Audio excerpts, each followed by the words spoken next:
Okay, here we go. Sync up. Okay, just be natural. Be natural. It's been a while. You haven't done this. We got this. Okay. How do you do this again? All right, here we go. Focus. We got this. So let's start freelancing. And I know as I say that, I kind of sound like a hypocrite because if you go to my video feed 4 or 5 videos back, I'm giving tips for freelancers and I am talking about my income and how much I made as a freelancer, how successful it was. And then I pretty much disappeared off the face of YouTube and didn't post anything. The truth is, I got a job. I stopped freelancing. And I created this video pretty much to give you 5 reasons why I made the decision about almost a year ago from today to stop freelancing and get a full-time job instead. And this video is not to discourage anyone from freelancing. Okay, freelancing is awesome. But I feel like we had this notion, and you see it all over TikTok, YouTube, all over Twitter, that, I quit my job in order to be a freelancer so now I can be happy. And we have this notion that the only true path to happiness as a designer, as a creative, is freelancing or be your own boss. But I want to help kind of get the flip side to that. Sometimes freelancing may not be for you. So let me give you 5 reasons why I stopped freelancing about almost a year ago from today. But really quick, allow me to reintroduce myself. My name is Abrot, and I am a web designer and developer. For the past year, I've been working at a tech company in multiple facets, but really focused on web design and development. And the purpose of this channel is still to give tips and tools for designers, whether it be tips on being a designer, how to make it as a designer, or tools that you can use for your design career. So now that we got that out of the way, let's go to the first reason why I stopped freelancing and why freelancing may not be for you. The first reason was I wanted stability of income. You see, I will say this, freelancing, you have the potential to make a lot of good money. Money that can provide for yourself, for your family, money that can take you to trips or buy whatever you want, right? There is potential for that. And what's awesome about freelancing is you have total control of how much you make. All right. There is no cap to it. You can really take on projects, price it however much the value is for the client, and really determine how much money you want to make as a freelancer. But the flip side to that is you have total control of how much money you make, meaning that you have total control of making a lot of money or not making money at all. When I was a freelancer, it was awesome when I would hit that high of getting a project, closing a project that would cover my income for maybe the next 2-3 months. And it was awesome. But then when I would close that project, in the back of my mind, I'm thinking, wait, how am I going to make money after 2 months from now? You see, I have a wife and kids to provide for. I have to be able to make money and have this consistent stream of income. Now, as a freelancer, you do have multiple ways that you can do that: recurring revenue, retainers, all that stuff. But personally, as a freelancer, I always had to worry, even though I would have a buffer. There was a point in my freelance career where I had a buffer for a good 4 or 5 months, maybe even 6 months, that if I didn't get any project, I would be totally okay and our bills would be paid for, our needs would be provided for. But still, in the back of my mind, there was that worry. What about 6 months from now? What if I don't get any projects? What if the phone does not ring? I get 0 emails for the next 5-6 months, then I will have no revenue, no income. So one thing, if you maybe can't handle having that instability of income, it's nice having a full-time job because then you don't ever have to worry about it. You know that every 2 weeks or every month, you're going to get a paycheck, you're going to get a direct deposit, and it's nice to have the stability of income. You see, one thing I always tell freelancers is this: a lot of them want to jump into that freelancing world. Now, I became a freelancer because, to be honest, I didn't have a choice. I applied for so many companies, but no one pretty much wanted me. No one really gave me a shot. Because I had no prior experience as a designer, and I had to make money somehow because I had a wife and I had kids to provide for. But now I have what we call a low tolerance for risk. I remember someone asked me, I was in a podcast and someone asked me that, hey, what do you still have a fear of failure? He said, do you have a fear of failure? And I said, yes. And actually, it's kind of situational. I have a greater fear of failure now than I did before. And it's not because of the fancy things. You can see I kind of have a new office. We did move if you compare it to my past videos and all these material things. It's not that. It's because I'm a father. I have a wife. I have two daughters, precious daughters, that I provide for. So my tolerance for risk is a lot lower because I'm not just providing for myself, I'm providing for other people as well. I put this on my Twitter a couple of days back that if you're in your 20s, if you're just only providing for yourself, man, take risks. It's so much easier to bounce back from failure when you only have to provide for yourself. But I personally decided that I wanted that stability of income because I was in a position that the risk was too great for what I needed for my family.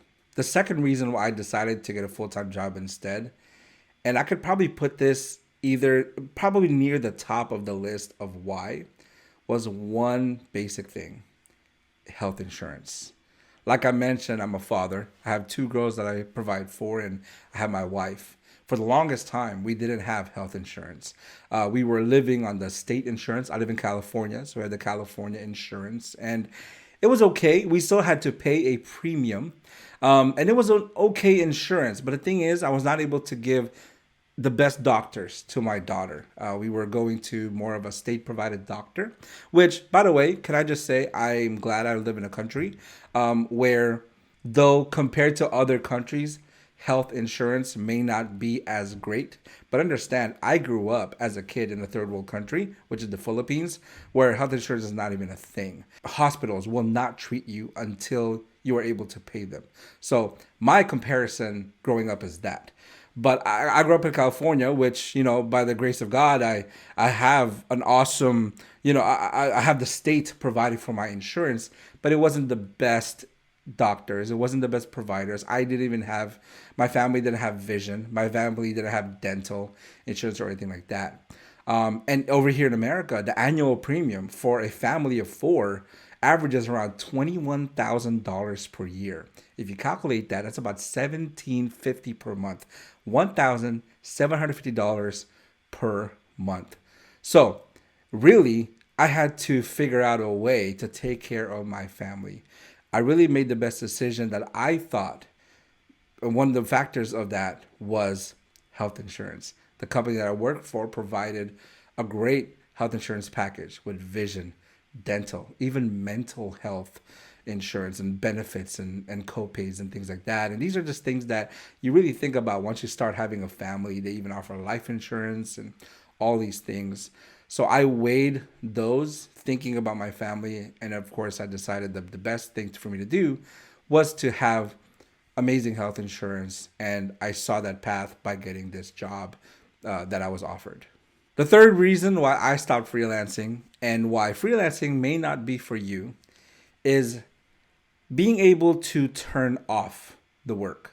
As a freelancer, we have these visions of going to the beach, working from the beach and traveling and, setting my own hours, working whenever you want. Because like we mentioned, freelancing, the money really all depends on you. So the work all depends on you and you set your own hours. But truth be told, when I was a freelancer, there was no off button for my work. I would be working in the morning and at night and in the weekends that I actually did not have as much time spending with my family. One of the great benefits of having a full-time job, a 9 to 5, as they call it, is that I have the liberty, I have the freedom to work from 9 to 5. And if I just work from 9 to 5, do my job the best of my ability in those set hours, I know that my income will be provided for. I will be getting that paycheck every 2 weeks as long as I go on that 9 to 5. But then after 5 o'clock or on a Saturday and a Sunday, I can turn off the work. I can just fully devote my time and devote my full attention to my wife or my two girls and go out to the zoo and go to the museum or something like that on the weekends with my family because I can turn off the work. But see, as a freelancer, I wasn't able to turn off the work because there was always something that had to be done. There was always the growth of the business to keep in mind. There was always posting YouTube videos so that I could market myself, so that I could establish authority, create content, and that was always top of mind. And you may have noticed that in the past year, I did not post any videos at all. I did not even respond to any comments, and I apologize for that. I will get back to those comments soon. But truth be told, I just spent more time with my family. I was able to turn off the work once it hits 4 o'clock or 5 o'clock.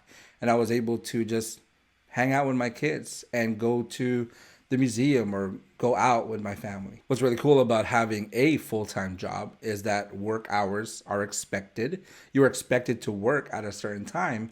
But what's cool, especially if you have a good company culture, is that off hours are expected. It is expected for you to not work at certain times. Just as it's expected for you to work at certain times, it's also expected for you to not work at certain times.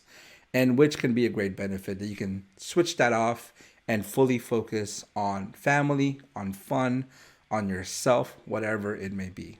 A fourth reason why I stopped freelancing about a year ago and decided to go ahead and get a full-time job was because this was an opportunity that I simply could not pass up. Newsflash, if you're wondering where I've been for the past year, is I now work for a company called Webflow. Now, for those of you who've been watching my channel, you know that this is a dream company of mine. You know that this is one of my passions. As a web designer, Webflow is a tool that I'm extremely passionate about. Webflow is a tool that I use on a daily basis. When I was a freelancer, Webflow was a tool that helped me grow as a freelancer and helped me provide for my family. I am just eternally grateful for Webflow, and I'm just eternally grateful for the community, for the company, everything, for the product. And so when I was given an opportunity to work for this dream company of mine, it was simply an opportunity that I just could not pass up. And by the way, real quick, shout out to the person who hired me was Ben Parker. If any of you have Twitter, I encourage you to follow him or listen to their podcast, Visual Dev FM. Ben Parker is one of the greatest human beings on the face of planet Earth. And I always accredit Ben as the only person who ever gave me a shot. I applied for tech companies, so many companies, so much before. None of them so far has even gave me an interview. But Ben was the one who gave me a shot, and I was able to work at Webflow. And funny enough, I love Ben, but I only ended up working for him for about 3-4 months because I ended up getting another position within the company working with Webflow Enterprise. But to say that, I simply could not pass up the opportunity to help and be a part of this company that I've dreamed about since about 2 years ago. Also, there were just so many benefits with working at Webflow. It's a great company with the purpose that I align with the mission that I align with the product that I'm extremely passionate about. If you follow me on Twitter, real quick plug to my Twitter account, you know that I post about Webflow constantly. One of the great benefits about working with Webflow is that I work from home, so that I can wake up and see my kids real quick, have breakfast with them before I hop onto my office and get on a Zoom call or start my job. Webflow has a great culture, has a really positive culture, and teammates are supportive of each other. It's a very positive environment. We have core behaviors that I truly believe in. And also Webflow has amazing benefits. The job offered me amazing. And when I say amazing, like literally amazing benefits. Now, I know there are some others that work in other tech companies. I really don't have another comparison to compare it with. Before I worked at Webflow, I was just, I was a teacher, worked at a church, right? So I didn't really have much benefits, but the benefits now, it's just amazing, right? And so I couldn't pass that up. And also, like I said, is working on something that I love. And by the way, real quick plug here, if you want to know how I got my job at Webflow, I will post a video about that, probably the next video. But if you want to hear about it, I do want to plug in my brother. He has a podcast called The Failed Podcast. I was his very first guest, and there I gave some great detail on the story of how I got my job at Webflow. So I'm going to go ahead and put the link up here, and make sure you go ahead and give that a follow him or subscribe to him and listen to that. And the last reason is really to kind of sum it all up. About a year ago today, I had to do what was best for me and my family. And one little side note, I will say this, freelancing is awesome, and I'm actually going back to it. I do want to start earning some side income as a freelancer, but just a side hustle with my full-time job, right? But I was at a stage in my life a year ago from today that my family is what's most important for me. Actually, that's the stage I'm in right now. And I mean, actually, that's the stage that we should be in if you're a father, right? Family should be most important for you. But I really wanted to prioritize my family, making the best decision at that present time for my family. You see, I couldn't handle the instability of income. I couldn't handle not having proper health insurance. I had to spend as much time as I can with my children, and this opportunity allowed me to do that. I had to do what's best for me to be able to be with my family and provide with my family. I know it's kind of nostalgia. Here we go. The tears are about to come, but this job allowed me, at least for the past year, to spend as much time with my two daughters as much as I can. You know, my oldest daughter is 3 years old, and she's turning 4 years old in May, about 2-3 months from the time of this video. And she's about to go to kindergarten. She's about to go to school, where I'm not going to see her for the first part of the day. I had a limited window of opportunity to be able to spend as much time as I can with my family. And this opportunity allowed me to spend as much time as I can with them, go on vacations with them, but at the same time, providing as best as I can for them. And I say all that to say this. Look, freelancing is awesome. And if that is what you want to do, go do it. But don't feel bad if you have a 9-to-5 job. Because a 9-to-5 job, if it's the right opportunity, could be pretty awesome too. It could be super awesome, right? And I say all this to say that don't be pressured. I know we see pressure all the time. Oh, it's the freelancing life. We just hate our job and control our own hours, which is great. But having a 9-to-5 job, if it's the right opportunity, it could be pretty awesome too. I literally just said the same thing over again. Why did I do that? So in conclusion, each of us have our own journey. Each of us have our own path that we need to follow or we want to follow. Do what's best for you. If the best for you is to take that risk and go off into the deep end and go freelancing, can I tell you this? The sky's the limit. You can literally earn as much as you want wherever you are in the world. But if you maybe can't handle it, shouldn't say can't handle it, or maybe you don't want to handle that risk like I did a year ago, don't feel bad about getting a 9-to-5 job, because that could be a pretty cool life too. All this to say, do what's best for you. We all have our own journeys. We're all just trying to do the best that we can, and we're all just trying to figure out life as best as we can. If you've made it to the end of this video, first off, thank you so much.